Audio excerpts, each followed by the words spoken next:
എങ്കിൽ അത് അറിയണം. അന്യന്റെ പ്രയാസങ്ങൾ അറിയണം. ഷഹറുൽ മുവാസാത്ത, എന്താ വാസ എന്ന വാക്കിന്റെ അർത്ഥം? വാസ എന്ന വാക്കിന്റെ അർത്ഥം എമ്പതി, സിമ്പതി അല്ല, എമ്പതി. എന്താ എമ്പതി അറിയോ?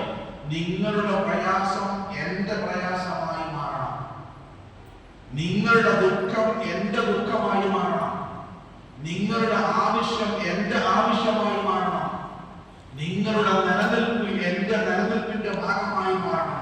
നിങ്ങളുടെ ദുഃഖമല്ല എന്റെ ദുഃഖമാണ്, നിങ്ങളുടെ ആവശ്യം എന്റെ ആവശ്യമാണ്, നിങ്ങളുടെ പ്രയാസം എന്റെ പ്രയാസമാണ്, നിങ്ങളുടെ വിഷമം എന്റെ വിഷമാണ്. ഈ വികാരത്തിലേക്ക് ഉയരുന്നതിനാണ് വാസ എന്ന പദം ആദ്യം ഉപയോഗിക്കുക. അല്ലാതെ ഏതെങ്കിലും ഒരാളെ കാണുമ്പോ അയാൾക്ക് ഭയങ്കര വിഷമം, എനിക്കാ വിഷമം, അതാ വേണ്ടത്. അതുകൊണ്ടാണ് നബി സല്ലല്ലാഹു അലൈഹി വസല്ലമ അടിച്ചു വീശുന്ന കാറ്റ് പോലെ ഔദാര്യവാനായ പ്രവാചകനിലേക്ക് എല്ലാവരും പ്രയാസങ്ങൾ പറയാൻ ഓടി വന്നത്. ഈ പ്രവാചകന്റെ ബാങ്ക് അക്കൗണ്ടിൽ കോടികൾ ഉണ്ട് എന്ന പ്രതീക്ഷയുമായിരുന്നില്ല. പിന്നെ ആ മനുഷ്യന്റെ അടുത്ത് ചെന്ന് പറഞ്ഞാൽ